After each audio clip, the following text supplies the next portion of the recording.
Bienvenidos a un video más del Profe Derecho y hoy vamos a hablar de la terminación en los contratos estatales. Digamos que la terminación en los contratos estatales lo hemos entendido por la finalización o extinción de la vigencia de un determinado vínculo obligacional de la administración o como se ha definido como el momento jurídico administrativo en el que las partes declaran que han cesado sus actividades para el cumplimiento de las obligaciones del contrato. Hay algo claro que hay que entender en este punto y es que la terminación va a ser el hecho previo a la liquidación del contrato. Es decir, no podemos hablar de liquidación del contrato sin que se hubiese terminado previamente. En este modo, nosotros tendremos que clasificar la terminación en normal o anormal dependiendo en la medida en que se cumplan o no los propósitos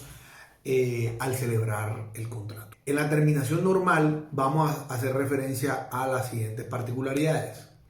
Primero, que se haya cumplido el objeto del contrato.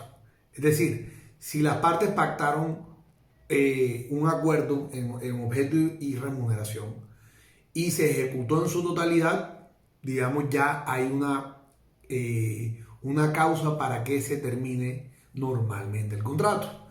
La otra es que se venza el plazo extintivo de duración del contrato, que hace referencia a la vigencia del contrato. Y también vamos a hablar del vencimiento del plazo extintivo para la ejecución del contrato, el cual se cuenta a partir del momento en que se cumplan los requisitos de ejecución establecidos en la ley y los convencionales que establezca el contrato, y dentro de ese término que se establezca en el contrato para ejecutar. Y obviamente el acaecimiento de la condición resolutoria expresa que pactaron las partes. Como causales de terminación anormal podemos tener en cuenta la imposibilidad de ejecución del objeto contratado, que puede ser, por ejemplo, por razones de orden público, la aplicación de la terminación unilateral en los términos del artículo 17 de la Ley 80 de 1993.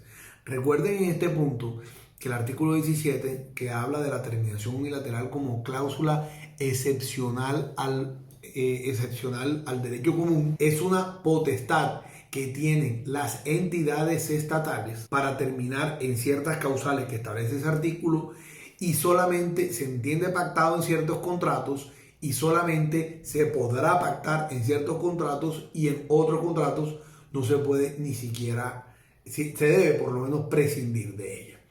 Para entender esas reglas tenemos que devolvernos al artículo 17 y al artículo 14 de la Ley 80 del 93. Claramente, la terminación producto de la declaratoria de caducidad en cuanto sea procedente, los términos del artículo 14 de la Ley 80. La terminación unilateral por o en la violación al régimen de inhabilidades e incompatibilidades, por la nulidad de los actos administrativos que fundamentan el contrato o la celebración del contrato expresamente prohibido.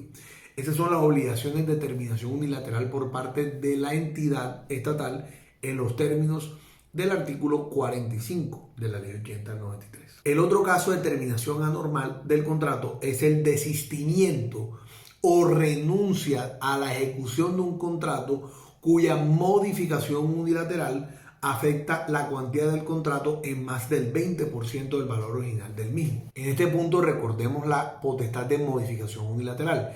Y es que si el valor del contrato, en virtud del ejercicio del acto administrativo de modificación unilateral del contrato estatal, afecta la cuantía del valor original del contrato en más del 20%, el contratista en ese caso tiene el derecho a renunciar a la ejecución y no se va a entender que está incumpliendo el contrato. Ese es un evento en que se puede terminar anormalmente el contrato. Claramente, la declaratoria judicial de terminación del contrato, digamos en conocimiento de una acción de controversias contractuales, también es un escenario de terminación anormal del contrato. O también la declaración judicial de la nulidad del contrato en ejercicio de la acción de nulidad, o incluso el mutuo acuerdo entre las partes o mutuo disenso. Ese último lo ha calificado como terminación anormal el Consejo de Estado en el entendido en que al no obstante, las partes se están poniendo de acuerdo en la terminación del mismo, no cumplió con los propósitos inicialmente establecidos a la hora de suscribir el contrato. Así damos terminación a este punto clave de la terminación de los contratos estatales.